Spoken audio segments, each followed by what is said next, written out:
53 degree और ये मास m है, ठीक है। और यहाँ पर म्यू दिया हुआ था 0.75, 0.75 मतलब 75/100। ये कितना आ जाएगा, काटो 25 थे 25,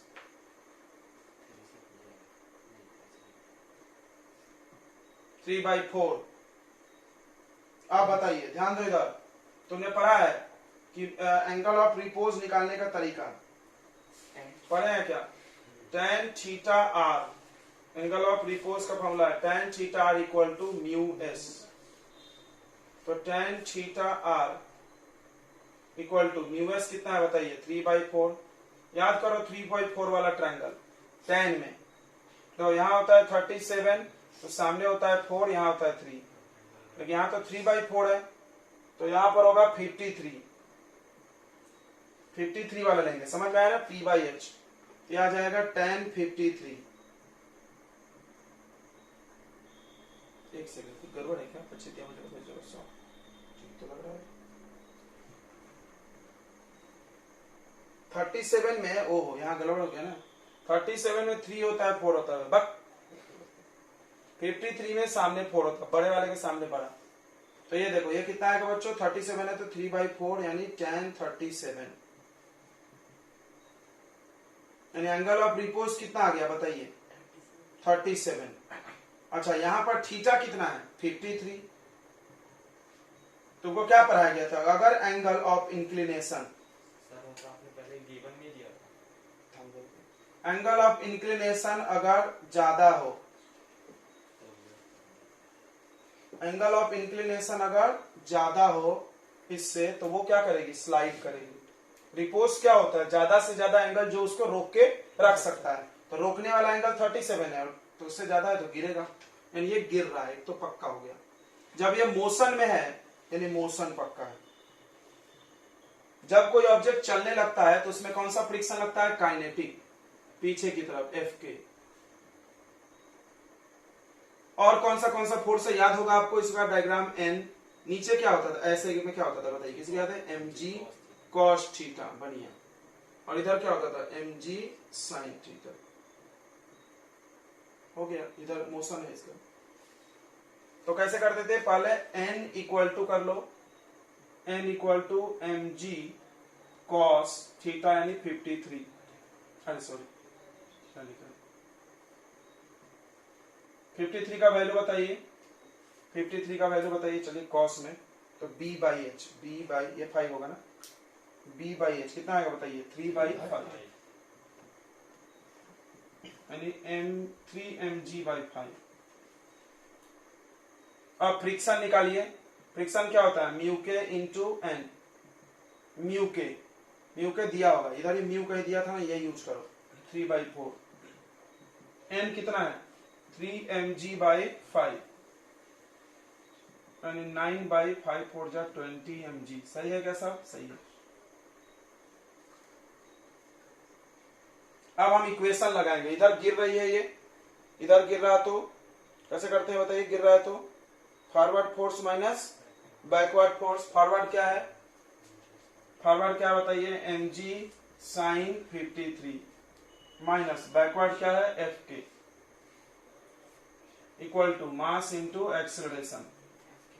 तो mg sin 53 P/H यानी 4/5 माइनस ये हो गया 9/20 mg। तो m कॉमन निकाल के काट लो, चलता है ऐसे काटे तो भी बेवकूफी मत करना है, कॉमन आके कटा है। अब देखो g का वैल्यू 10 डाल लो,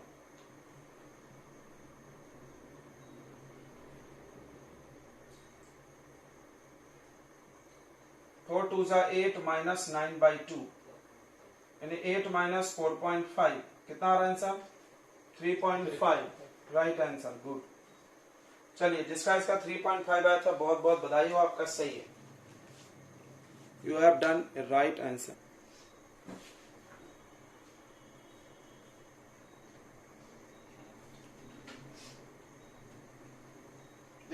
ये है 6 kg मास इसमें इधर फोर्स लगा रहे थे 34 न्यूटन और ये 60 डिग्री का एंगल है।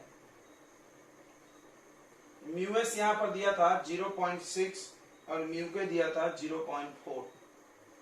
तो सबसे पहला सवाल है कि ब्लॉक चलेगा कि नहीं चलेगा। अब बताओ, अगर हम इधर इसको खींच रहे हैं तो फ्रिक्शन किधर लगना चाहिए? नीचे। अच्छा, म्यू एस दिया है तो हम लोग तो वो निकाल सकते हैं ना, एंगल ऑफ रिपोज नहीं निकलेगा।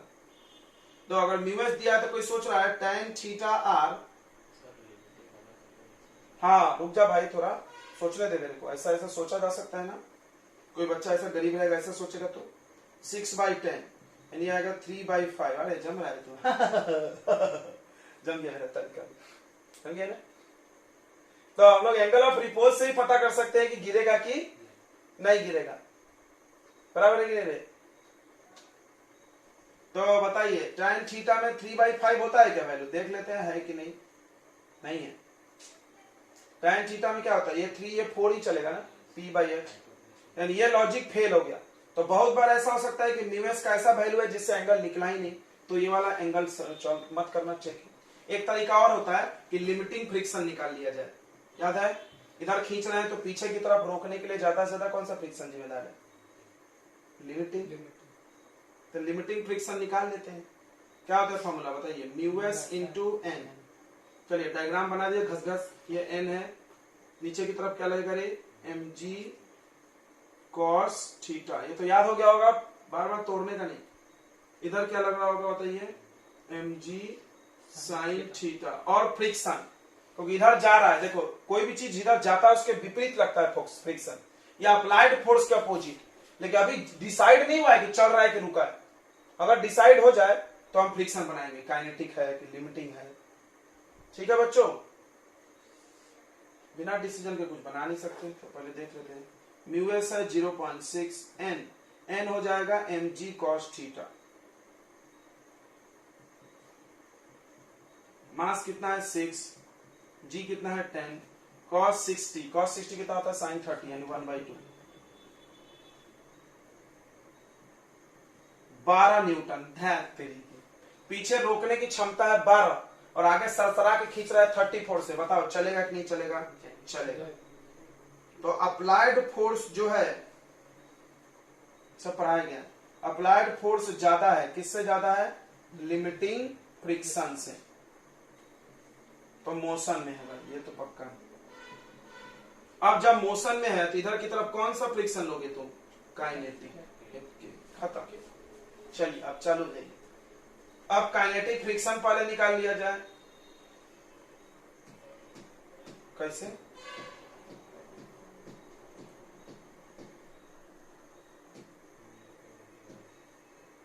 हाँ तो कोई फर्क नहीं होगा मुझसे, कम ही है ना अभी भी। चलो एफ के। अब देखो एफ के क्या होता है? म्यू के इंटू एन। म्यू के इंटू एन। म्यू के तो ये दिया है 0.4 और एन भी दिया है mg cos थीटा। म्यू के कितना है बच्चों? 0.4 into mg cos theta. m मास कितना है बोलो? 6, g 10, cos 60। सही कि नहीं? क्या रहा है? 4/10 into 6 into 10 into cos 60 1/2। 12 Newton. देखो काइनेटिक 12 लग रहा है। चलिए अब जा रही है इधर, मोशन इधर है, तो क्या करते हैं? Forward force minus backward force equal to mass into acceleration.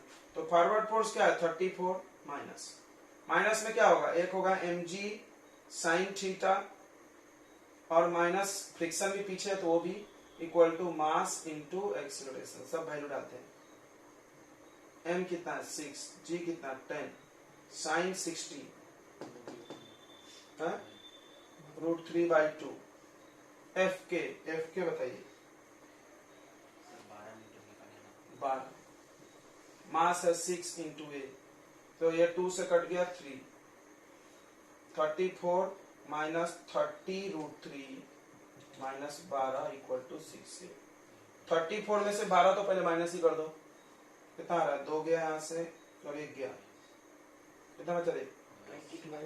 22 22 minus 30 √3 का वैल्यू 1.7 याद है क्या? तो चलिए इसको मल्टीप्लाई कर दो, इसका डेसिमल हटा कर 10 कर दो, काट दो तो ये काम। अरे यार माइनस में आ गया, काट सकते हैं इसको।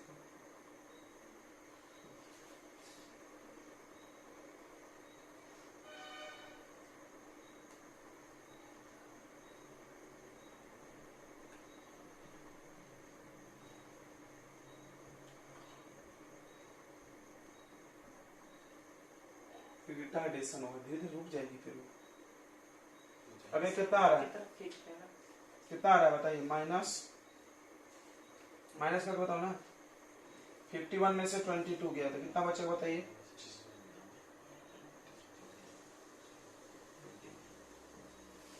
तो -29/6 कितना आ रहा है? डिवाइड करके बताओ। 4 चलिए तो 4 भी आया था तो 24 सही मान लेंगे हम। माइनस क्यों आ रहा है? रुकावट मतलब इसको घींच के रोक रहे हैं, धीरे धीरे वो रुक जाएगा। रिटार्डेशन हो गया। रिटार्डेशन क्या होता है? डिक्रीज इन वेलोसिटी हो रहा है, इसका वेलोसिटी घट रहा होगा। चलिए अच्छी बात है। तो अब इसके बाद क्या क्या पढ़ना है हम लोग को, बचा है बताइए।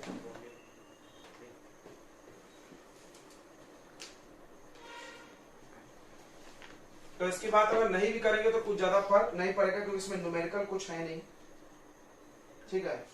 रोलिंग फ्रिक्शन क्या होता है बच्चों की, जब एक सरफेस दूसरे सरफेस के ऊपर रोल करता है तो उसको रोलिंग फ्रिक्शन बोलते हैं।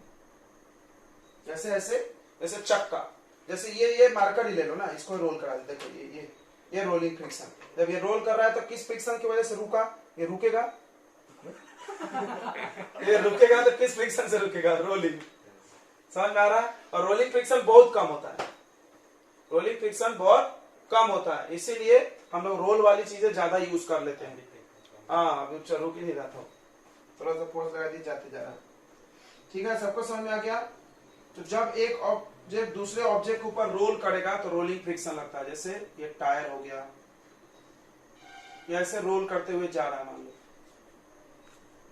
तो अभी इसमें जो फ्रिक्शन लग रहा होगा, मान लो ये आगे जा रहा है ऐसे, इसमें जो पीछे की तरफ फ्रिक्शन लग रहा है वो कौन सा फ्रिक्शन होगा? रोलिंग।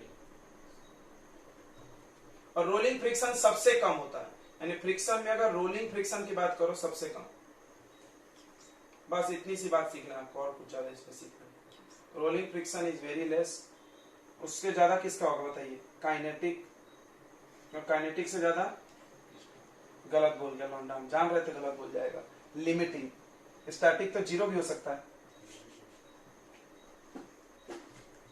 Limiting friction. स्टैटिक का नाम ही मत लेना, वो बदलते रहता है, बदलने वालों की लोग बात नहीं करते। ठीक है, इसीलिए बॉल बियरिंग यूज किया था। क्या यूज किया था बच्चों? Ball bearing. चलिए इतनी बातें समझ में आ गई। इसीलिए हम लोग बॉल बियरिंग छर्रा लगाते हैं, वो सब ऐसे गोल गोल रहता है, उसमें फ्रिक्शन सबसे कम होगा। और दो बातें सुन लें, फ्रिक्शन को नेसेसरी इवल बोलते हैं। फ्रिक्शन को जरूरतमंद राक्षस बोले थे ना हमने। Friction is necessary evil. अब एक क्वेश्चन आता है भाई, तुम भी समझ गए होगे, तो फ्रिक्शन की जरूरत भी है बहुत जगह। फ्रिक्शन नहीं रहता तो तुम चल नहीं सकते, ब्रेक नहीं लग सकता, आग नहीं प्रोड्यूस होती है, बहुत सारी जगह फ्रिक्शन के बिना कुछ हो ही नहीं सकता है। हाँ एक ही जगह घूमते रहते, ब्रेक नहीं लग सकता था कभी। चलिए समझ में आ गया ना? और इससे नुकसान भी है, फायदे और नुकसान बस लिख लो, हो गया काम खत्म। अब फ्रिक्शन को कम कैसे करोगे? Method to reduce friction.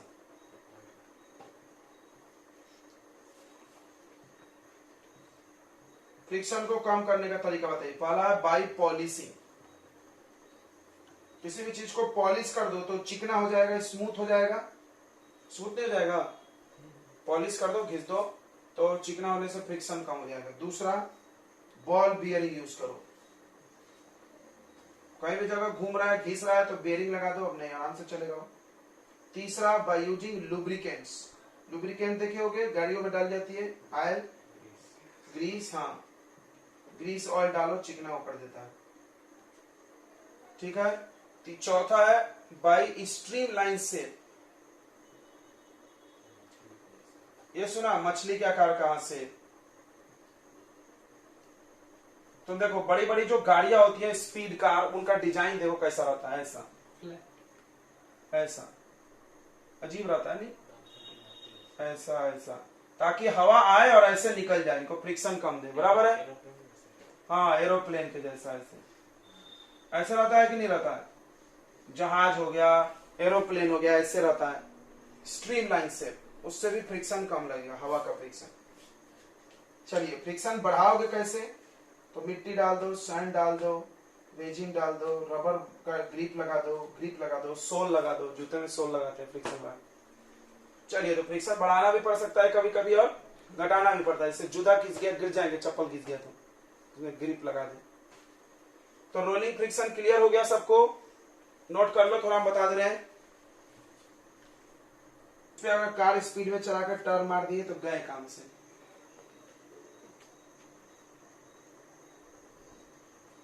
मतलब एक चिकना रोड है, ऐसा समतल, टर्न पे मुड़ा नहीं है, तो ये रोड है, तो प्रॉब्लम टर्निंग पे होती है, सीधे जाने में कोई प्रॉब्लम नहीं होती है, क्योंकि पूरा फ्रिक्शन जमीन पे लग रहा है, चक्के और गैराज के बीच। तो ये रोड का टर्निंग आया, मैं निकला गाड़ी लेके, सड़क पे एक मोड़ आया मैं उतने दिल छोड़ाया, गिरोगे तो इधर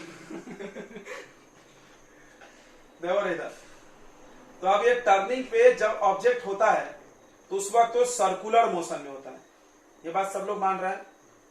जिस वक्त कोई भी ऑब्जेक्ट कार वार टर्निंग पे है, टर्निंग पे जब वो चल रहा है तो कौन सा मोशन चल रहा है बताइए, सर्कुलर मोशन। ठीक है, सर्कुलर मोशन समझता है क्या, रहा होगा हमें। सर्कुलर मोशन में क्या जरूरी होता है, किसी को याद है?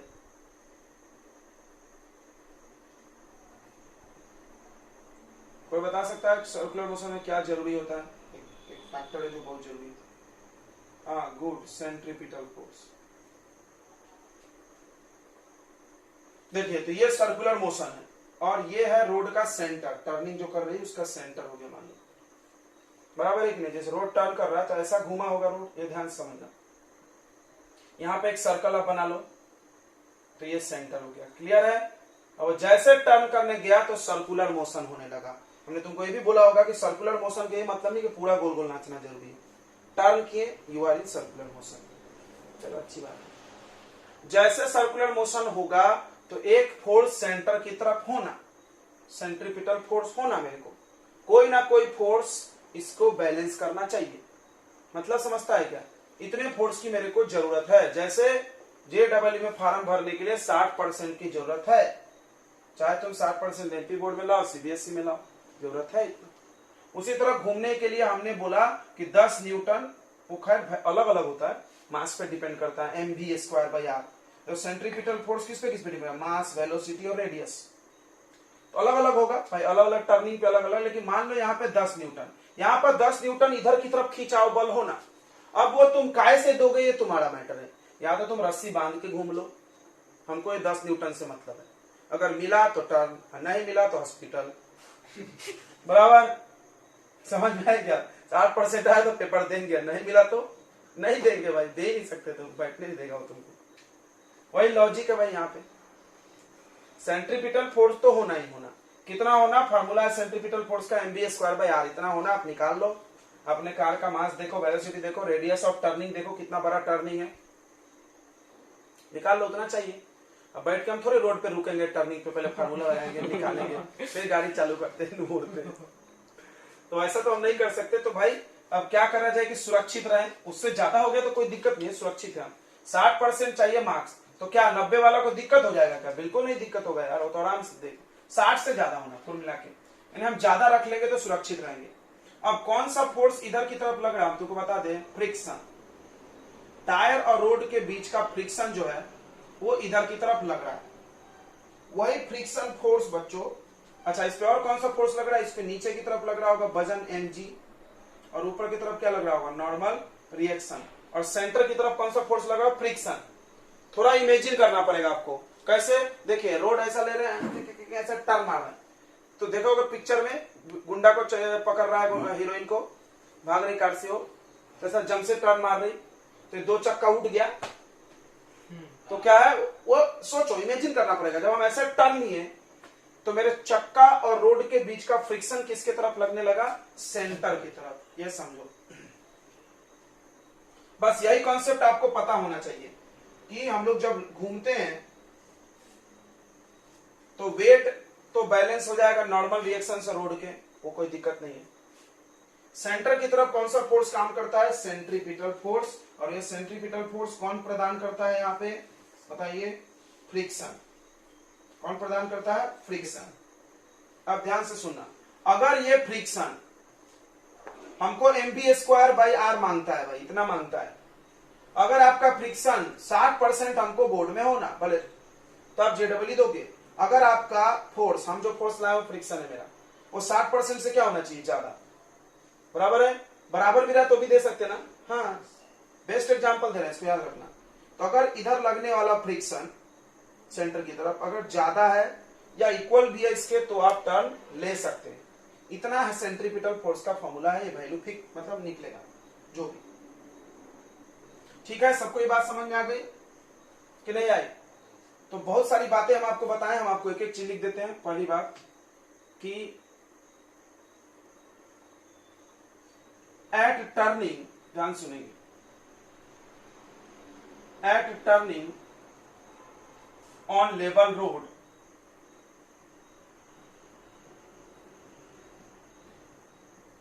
Car is in circular motion.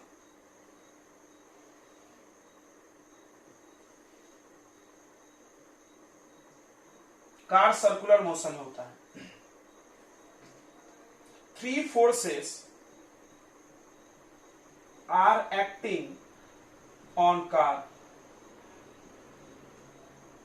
Car में 3 फोर्स लग रहा है भाई। कौन कौन लग रहा है?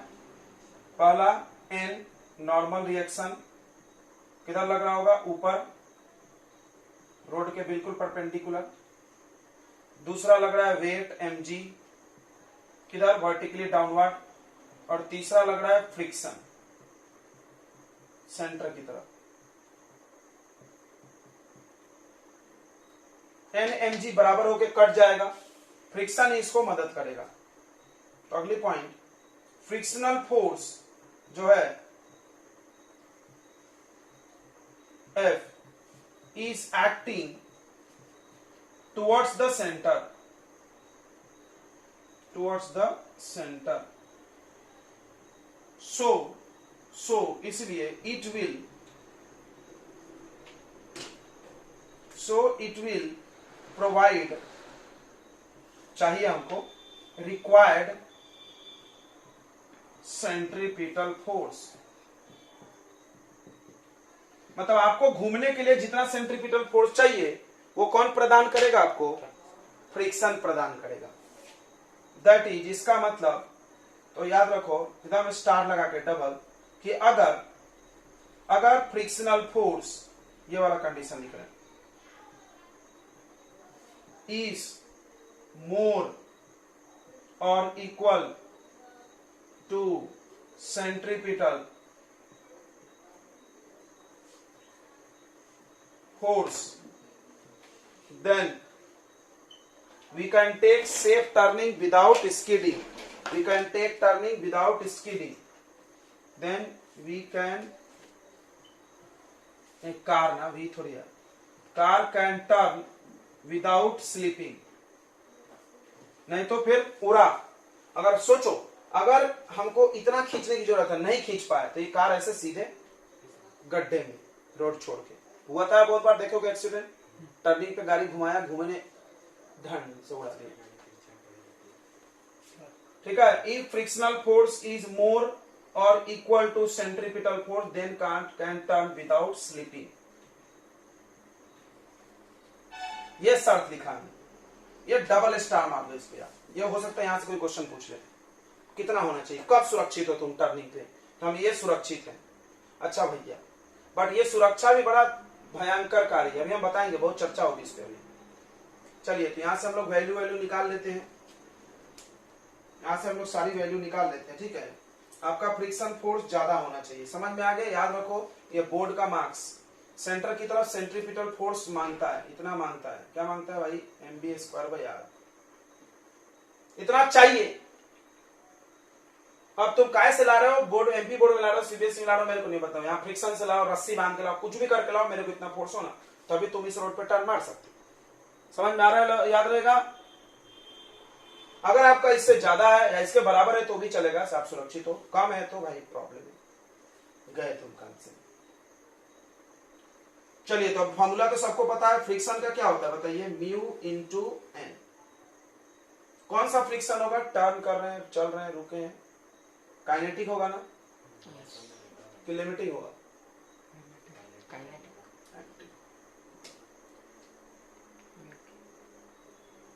चलो तो इसको ऐसा greater than equal to mv²r। अब n का वैल्यू क्या होता है, नॉर्मल रिएक्शन किसके बराबर होगा, लिखे नहीं आपने, साइड में लिख दे, देखो ऊपर का फोर्स किसके इक्वल, नीचे के, क्योंकि हवा में तो चल नहीं रहे। n बराबर किसके हो जाएगा, mg, तो mg हो गया, m से m काट दो, v निकालो आप कितना टर्न ले सकते स्पीड से, देखो ये हो गया mu r g greater than equal to v²। ध्यान सुनना, इन under root mu r g, यानी क्या बोल रहा है कि जो स्पीड होना चाहिए वो इस वैल्यू से कम होना चाहिए या बराबर। देखो देखो देखो, कम, मुंह बंद है किसके तरफ, इसके तरफ, यानी जिसके तरफ मुंह बंद है उसको कम पढ़ते हैं, यानी v इज लेस देन और इक्वल टू दिस, मतलब आपका जो कार का रफ्तार हो वो इससे कम होना चाहिए, तब आप सुरक्षित हैं। ठीक है, बहुत बार टर्निंग पे तुमको देता होगा कि आपका स्पीड 15 किलोमीटर पर आवर, देखे हो तुम हाईवे पे जाते हो तो लिखा रहता है कि स्पीड लिमिट 15-20 इतना स्पीड, क्यों लिखा रहता है, यही सब है भाई। अगर आप ज्यादा होशियार बनोगे गए काम से, तुम फिर चिल्लाते रहना, फिर उधर बोर्ड लगा था ना, बोलते इतने स्पीड से कह जाते हैं। ये देखो, तो बताइए ज्यादा से ज्यादा कितना स्पीड ले सकता है इस टर्निंग पे, ये मैक्सिमम किसके, इसके बराबर, बराबर है, कहां मिटा दे यार, यहां पे कर दे। तो इसका मतलब दैट इज, इसका मतलब है कि जो वेलोसिटी ऑफ कार होगा शुड बी लेस और इक्वल टू, कम होना चाहिए या तो बराबर होना चाहिए किसके, under root mu r g. बढ़िया, तो ज्यादा से ज्यादा कितना रफ्तार है, ये इससे ज्यादा पॉसिबल नहीं है, यानी v max, maximum value mu r जी होगा, और इससे ज्यादा किए तो गए। सही है। अब एक प्रॉब्लम इसमें और है कि जो कोफिशिएंट ऑफ फ्रिक्शन है रोड और टायर के बीच में वो चेंज भी होता है। कभी बारिश हो गई, रोड पे पानी गिर गई तो फ्रिक्शन कम हो जाएगा, तो फिर पता चला तो उसी स्पीड पे टर्न मारे तो भी गिर गए, तो बोले साला बॉडी गलत लगा दिया इन्होंने।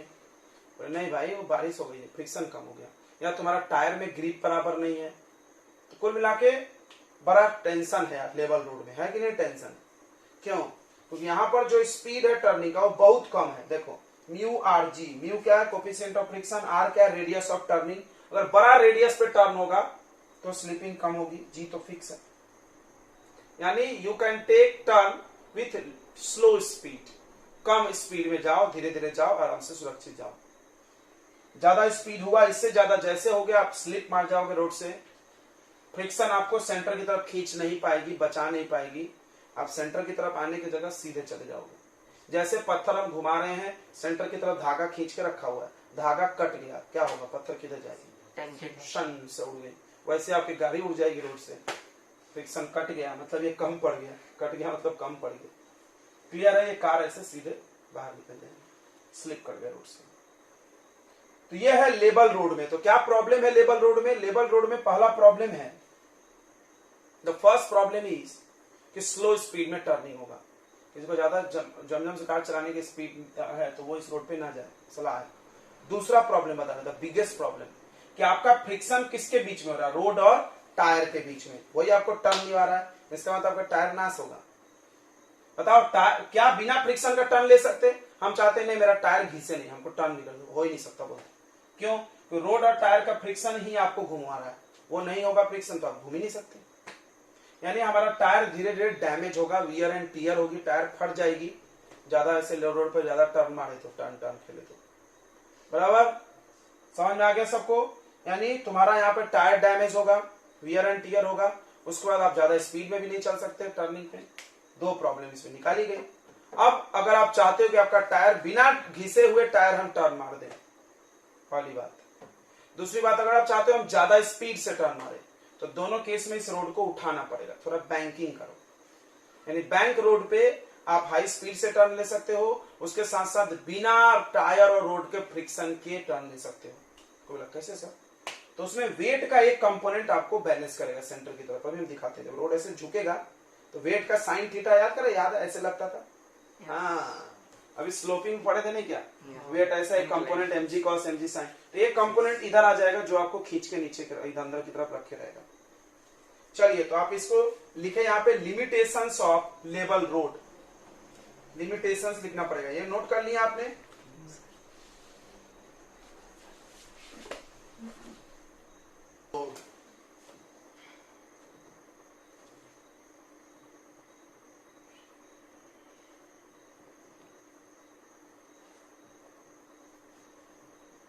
बैंक मतलब क्या होता है? झुका हुआ, ठीक है, झुका हुआ। ध्यान दो, बैंक रोड पे कैसे मोशन होगा, ठीक है? ये देखिए, ये रोड को झुकाया हमने, ये छीटा, ये मत मानना रोड है, रोड ऐसा है, ऐसा झुका हुआ। समझ में आ रहा है? फील हो रहा? रोड का जो बाहरी हिस्सा है उसको उठाया जाता है। जैसे रोड है तो ऐसा, ये लेवल है तो लेवल रोड को ऐसा उठाया जाता है, बाहरी हिस्से को। समझ आ रहा? ऐसा उठा दिए तो उल्टा ही रिएक्शन हो जाएगा, उधर ही गिर जाएगा। तो ऐसे उठाया जाता है, इसको थीटा डिग्री से हमने उठा दिया है और इस पे अब कार मूव कर रही है। इसमें कितने फोर्स काम कर रहे हैं? फोर्स तो वही 3 है, लेकिन सबके कंपोनेंट टूटेंगे क्योंकि अभी सेंटर कहीं और है। देखो सेंटर यहाँ पे है, इधर की तरफ चाहिए तो इसके 2 कंपोनेंट करने होंगे। दिख रहा है? सेंटर ये है भाई, रोड ऐसा झुका है, सेंटर ऐसे सामने। क्लियर है? सेंटर, ये रोड के सेंटर से देखो ना, यहाँ पे सेंटर कहीं आएगा, आएगा ना? आएगा कि नहीं? रोड के सेंटर से इमेजिन करो, ये रोड है देखो ऐसे, तो ऐसा सेंटर यहाँ इसके सेंटर से लेंगे, यहाँ पे सेंटर आ रहा है। क्लियर है? सेंटर की तरफ सेंट्रीपिटल फोर्स चाहिए भाई, ऐसा टर्न हुआ तो सेंटर इधर की तरफ, अंदर की तरफ। तो हम इसको इधर बना रहे हैं अच्छे से।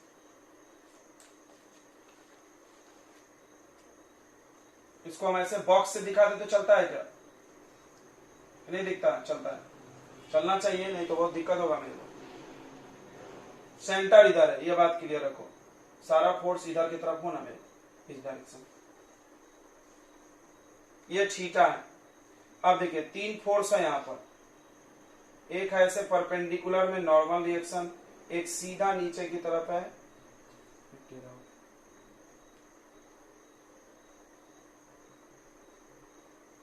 और फ्रिक्शन फोर्स तो रोड में ही लगेगा ना ऐसे। कोई सोच रहा हो फ्रिक्शन इधर लगा, अरे पगला, ये देखो टायर और रोड तो ऐसा है स्लोप पे, तो फ्रिक्शन भी स्लोप पे लगेगा, लगेगा भाई। अब कंपोनेंट किसका किसका बनाएंगे? mg का नहीं बनाएंगे। क्यों नहीं बनाएंगे? क्योंकि रोड ऐसा है, एक्सिस आपको इसमें ऐसा लेना पड़ेगा, थोड़ा प्रॉब्लम होगा यहाँ पे आपको। तो बैंक रोड पे तो आपने सुना था ऐसे पे एक्सिस ऐसे लिया जाता है, लेकिन यहाँ पर हम एक्सिस इसको ही लेंगे। क्यों लेंगे इसको एक्सिस बताइए? तो इसी पे मेरा सेंटर है, ये आपका एक्सिस है। क्लियर? तो किसके कंपोनेंट होंगे? तो ये थीटा है, तो ये थीटा है, ये 90 होगा तो ये कितना आएगा? 90 माइनस थीटा।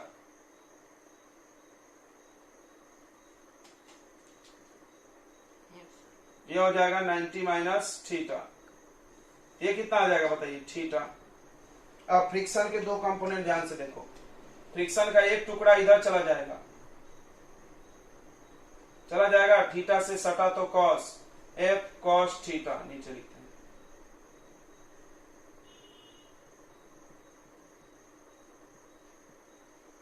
सही है?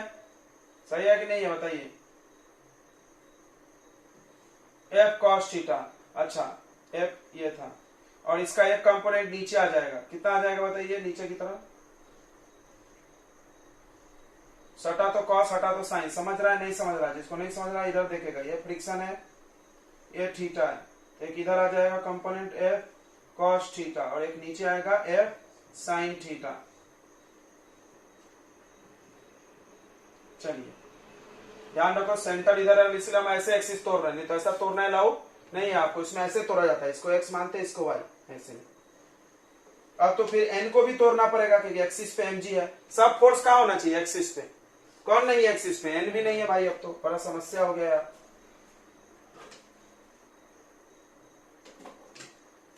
एन भी एक्सिस से हट गया, ये फ्रिक्शन है। अब थीटा पता करते हैं, चलो। तो थीटा पता करना बहुत आसान है, सीखो टेक्निक। देखो थीटा 90 माइनस थीटा, फिर ये थीटा, फिर ये 90 माइनस थीटा, ये थीटा। क्लियर हो रहा है? एक नंबर, जबरदस्त। थीटा हो गया। अब इसके भी दो कंपोनेंट होंगे, एक सटा तो कॉस, तो इधर हो जाएगा कॉस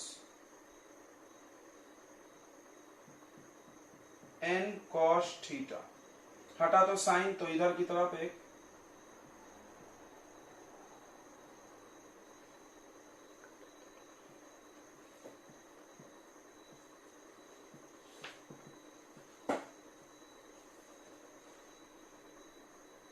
अब तुम ध्यान दो, सेंटर की तरफ खींचने वाले कितने फोर्स हैं? दो। कौन कौन? एन साइन एफ कॉस, यानी फ्रिक्शन भी नॉर्मल रिएक्शन भी। ध्यान से सुनो, फ्रिक्शन भी न, मान लो फ्रिक्शन खत्म हो गया रोड टायर का, तो ये बचा सकता है मेरे को। इसके पहले वाले में कुछ और फोर्स था क्या सेंटर की तरफ? इल्ले, ओनली फ्रिक्शन, चॉइस, सिर्फ फ्रिक्शन, सिर्फ फ्रिक्शन ही मेरे को बचा पा रहा था और कोई चॉइस नहीं थी मेरे पास। क्लियर हो गया?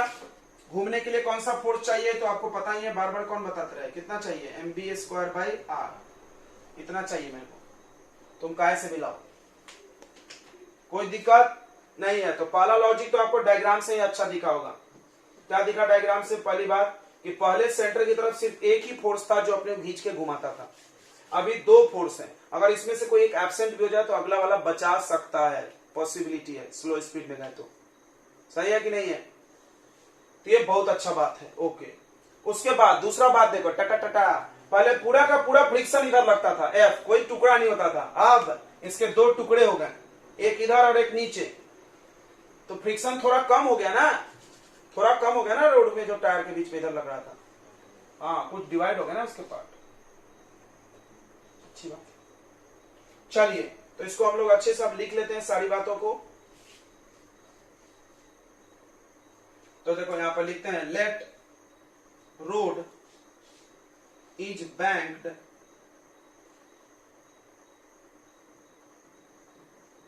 Eight angle theta. कैसे बैंक करेंगे? आउटर हिस्सा को कहां उठाएंगे? ऊपर, आउटर हिस्सा को ऊपर। तो outer surface are raised, outer surface are raised, outer edge, edge होगा।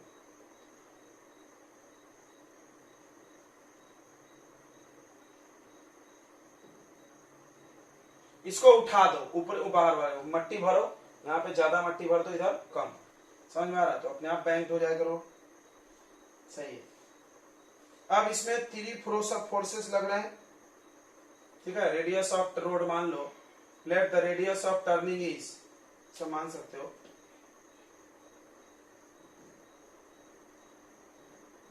Radius of road, circular road, R, mass of car M. तो रोड का टर्निंग के बहुत तरीके होते हैं। एक ऐसा कॉलोनी का रोड ऐसा बनता है आपके अच्छा, थोड़ा जो चिल्ला रोड है वो ऐसा, जो हाईवे होता है वो लंबा टर्न देता है, तुमने देखा होगा। तो देखो अभी जो हाईवे बन रही तो बहुत सारे टर्निंग को उन्होंने काट दिया था, बोलते नहीं यहाँ ज्यादा टर्निंग है। क्यों? देखो यहाँ पर टर्निंग का रेडियस छोटा है, स्पीड कम हो गई। यहाँ तो बहुत छोटा है यार, अरे तेरी तू सर।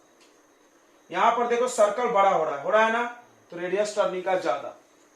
तो जितना ज्यादा रेडियस उतने ज्यादा स्पीड में आप टर्न लोगे, ये तो पक्का है। क्लियर है? यही सब फायदे हैं। देखो टर्निंग का रेडियस क्लियर हो रहा है ना।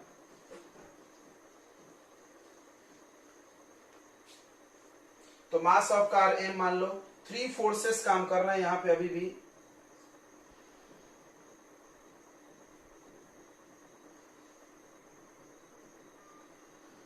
पहला 3 फोर्स कौन कौन लग रहा है? पहला वेट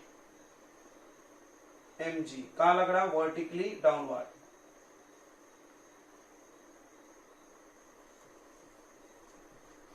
दूसरा फोर्स कौन सा लग रहा है बताइए? Normal reaction.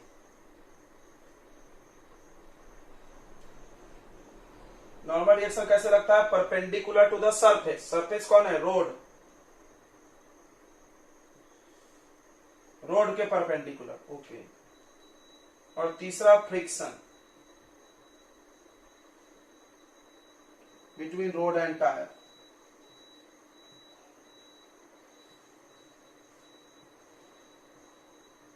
ये देखो, ये टायर था, यहां समझो ये टायर और ये रोड घिस रहा है, इधर फ्रिक्शन।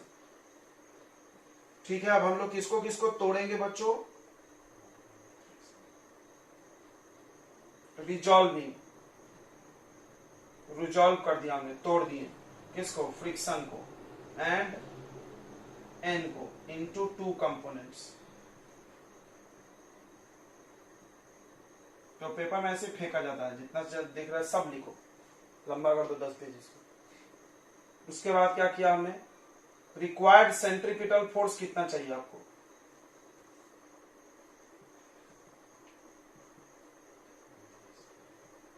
कितना चाहिए बताइए? mv²/r इतना चाहिए अपने को, ठीक है। ओके चलिए, अब हम लोग इसमें इक्वेशन ऑफ मोशन लगाएंगे, एक्स एक्सिस पे, वाई एक्सिस पे। क्लियर हो रही बच्चों?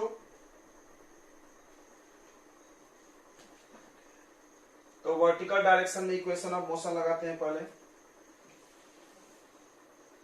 इन वर्टिकल डायरेक्शन, ऐसे में कोई चल तो नहीं रहा, तो ऊपर का फोर्स किसके इक्वल हो जाएगा? नीचे के फोर्स के, यानी n cos theta equal to mg plus friction into sine theta. Frictional force क्या होगी बताइए? Mu into N. चलिए पुट कर दीजिए।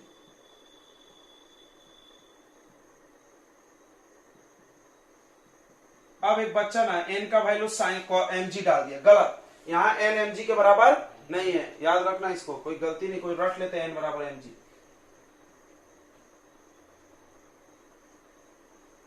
ये हो गया पहला इक्वेशन, ठीक है।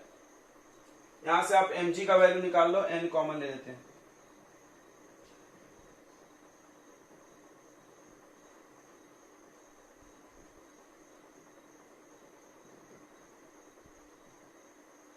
This is first equation. अब हम लोग सेंट्रीपिटल फोर्स वाला वैल्यू निकालेंगे। इधर की तरफ कौन सा फोर्स?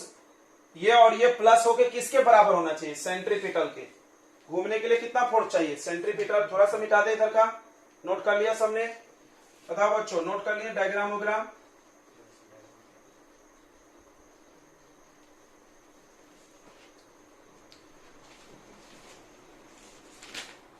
देखिए, इन हॉरिजॉन्टल डायरेक्शन,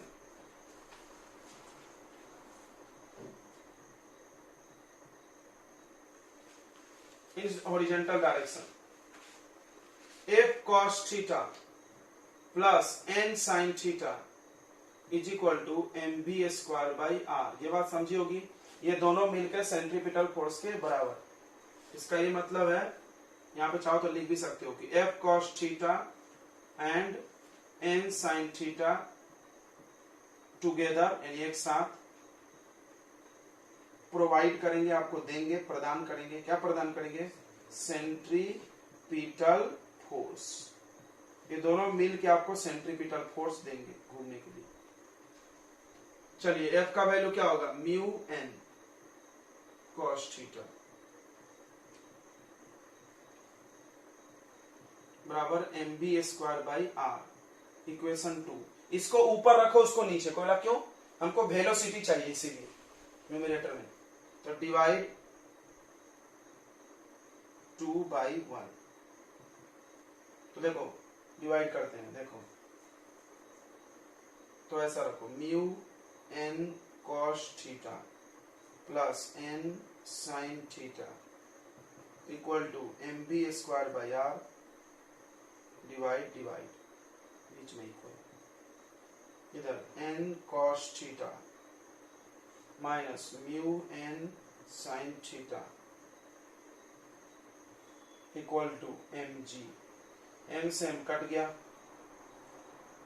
अब इसको नीचे ला लो, समझ रहा, ये मेन फ्रैक्शन है, नीचे आ जाएगा, इसमें से एन एन एन कॉमन निकाल के कट जाएगा, एन कॉमन निकाल लो तो क्या बचेगा mu cos theta plus sine theta,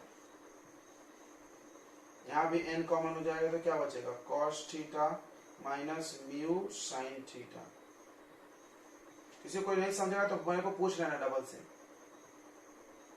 यार जी नीचे हो गया, एन से एन मर गया।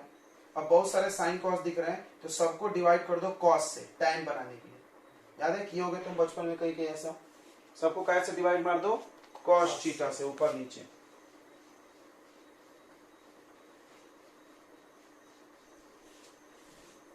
डिवाइडिंग बाय कॉस थीटा,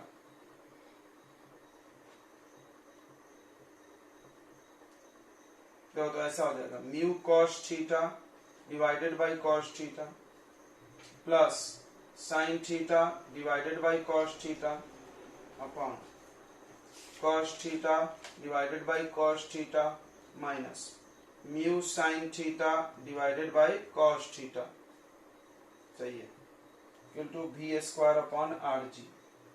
तो कॉस कॉस कट गया तो यार है म्यू प्लस टेन थीटा, सही है, upon 1 minus mu into tan theta, ठीक है, इसको घेर लो ऐसे। आपको तो भी चाहिए, कितने स्पीड से टर्न मारना है, आरजी क्रॉस मार दो, यानी v square equal to mu tan theta, mu plus tan theta, एक फॉर्मूला तुम पढ़ोगे वैसा ही,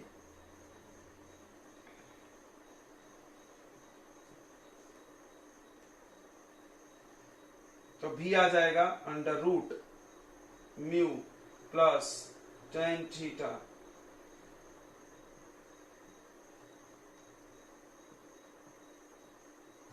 वहां आया था म्यू आर जी, ये मैक्सिमम स्पीड हुआ।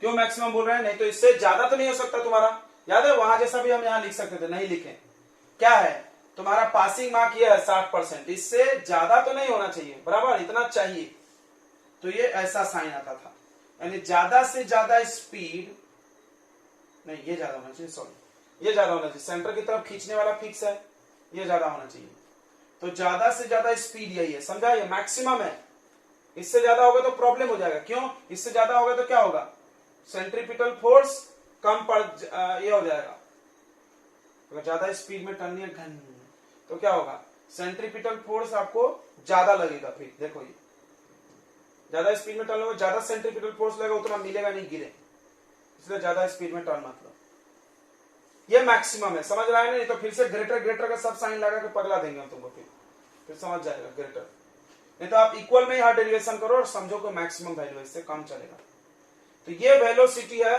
ज्यादा टर्न लेने का मैक्सिमम। अब इसके पहले जो आया था मैक्सिमम, थोड़ा ध्यान दो उस पे, म्यू आर जी, क्या ये ज्यादा है उससे, बिल्कुल ज्यादा, देखो म्यू आर जी, म्यू के साथ प्लस टेन थीटा समथिंग हो गया, तो वैल्यू ज्यादा है कि नहीं आया, यानी बैंक रोड पे आप ज्यादा स्पीड से उसी गाड़ी से टर्न मार सकते हो जिस गाड़ी से पहले कम स्पीड से मारे थे, पहला फायदा। दूसरा, क्या बिना फ्रिक्शन का टर्न ले सकते, म्यू का वैल्यू 0 डाल दो, फ्रिक्शन नहीं है तो म्यू जीरो डालो तो भी वेलोसिटी 0 नहीं आएगा।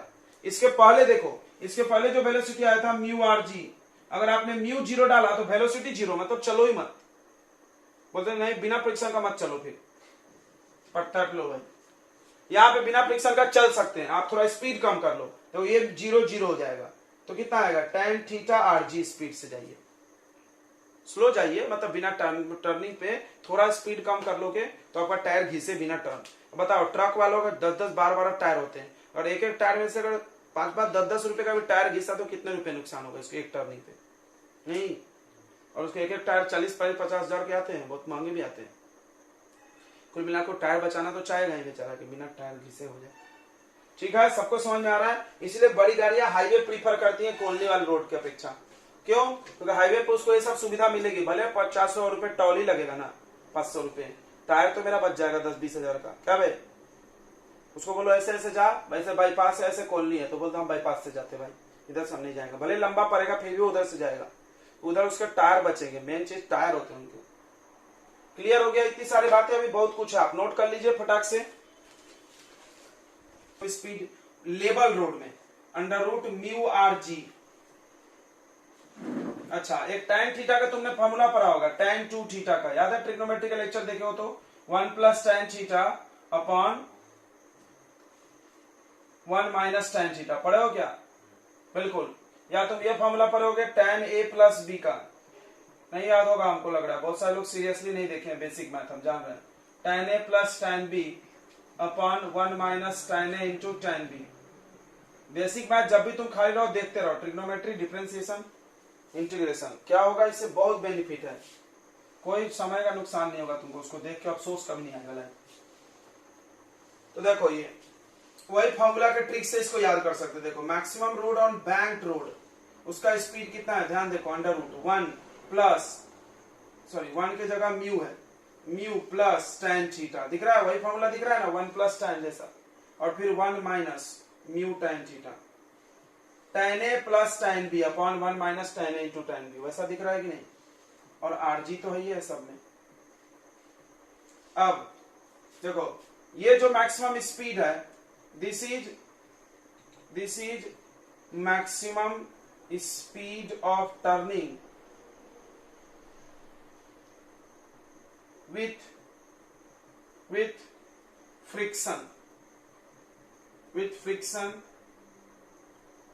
friction between road and tyre. Road और टायर के बीच में फ्रिक्शन होगा तो आप इतने स्पीड से टर्न मार सकते हो। यानी कोई बोलता है with wear and tier, wear and tier यानी टूटना फूटना, यानी टायर टूटेगा फूटेगा, आप इतने टर्न मारो। अब अगर आप चाहते हो इफ यदि म्यू 0 हो जाए, यानी फ्रिक्शन 0, म्यू 0 मतलब फ्रिक्शन 0, तो अब यहां पे डालिए स्पीड कितना होगा।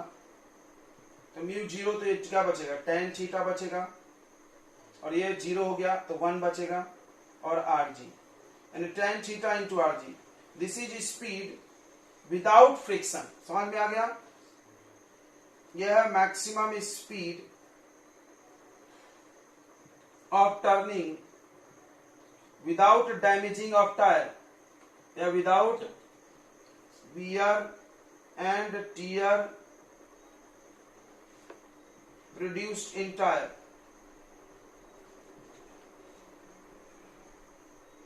यानी बिना टायर को टूटे फूटे अगर आप चाहते हो कि टर्न ले लें तो वो भी यहां पॉसिबल है, वो भी यहां पॉसिबल है अगर आप चाहते हो तो। ठीक है, बिना फ्रिक्शन का भी टर्न लिया जा सकता है। ओके बच्चों, ये ध्यान रखेंगे, बहुत अच्छी बात है।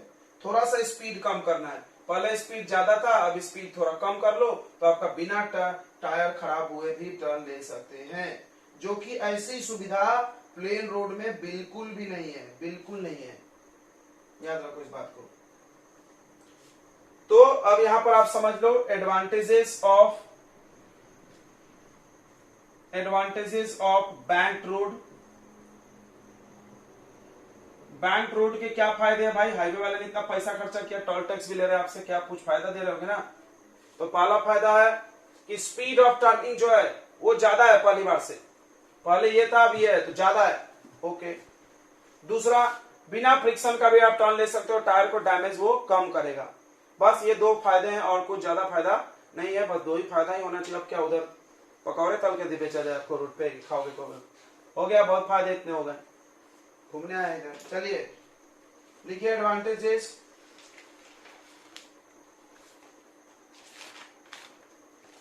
लिखिए द व्हीकल, लिखो the vehicle can take turn with great speed या with large speed, vehicle can take turn with large speed than plain road, vehicle can take turn with large speed than plain road।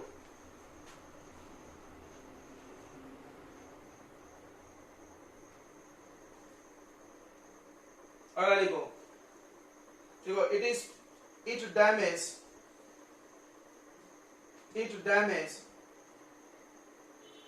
there is minimum damage of tire of vehicle. There is minimum damage of tire of vehicle.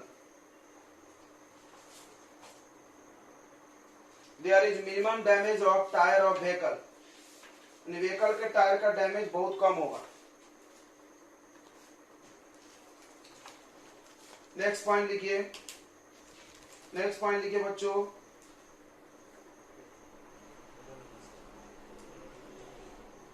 देखो, we can take turn without wear and tear of tire या without friction.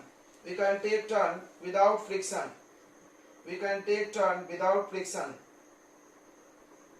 Which is not possible in plain road.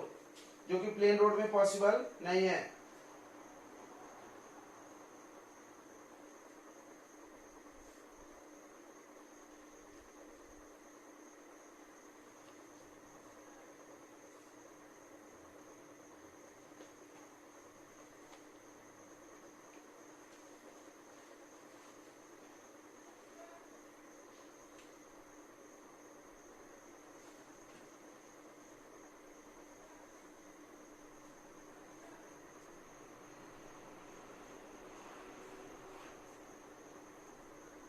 चलिए, तो कुछ question कर लिया जाए. इस पे नोट कर लिया आपने? ये क्वेश्चन हम लिखते हैं तब तक.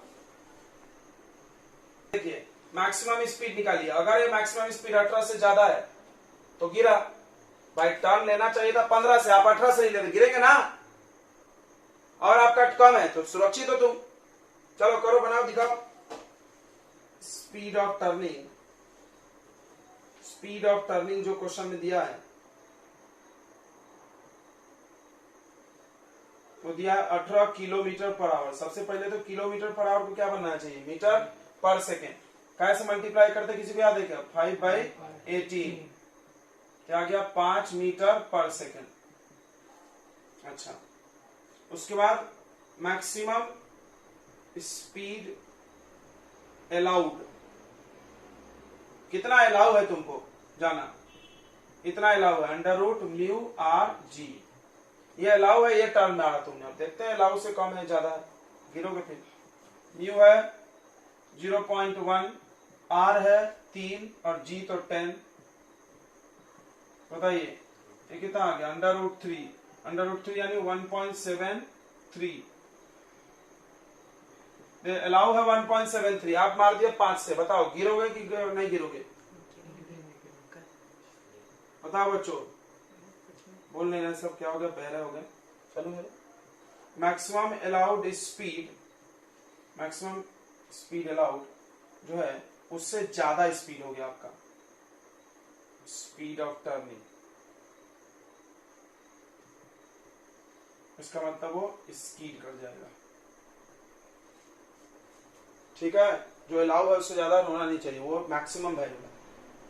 चलिए नेक्स्ट क्वेश्चन यहाँ करिए. इसको बैंक रोड है.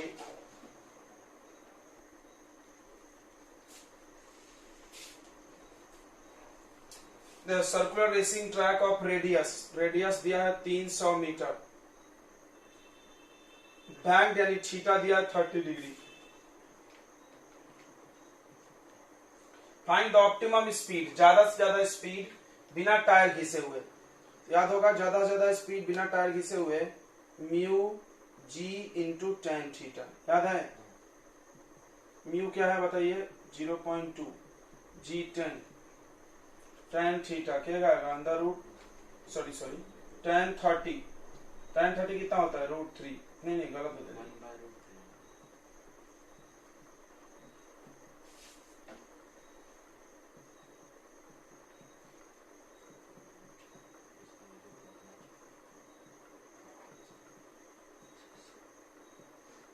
इसको रेशनलाइज कर लो.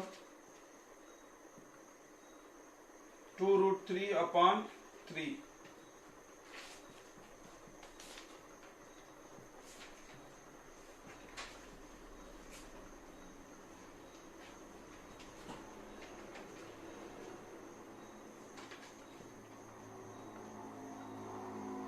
1 जा 3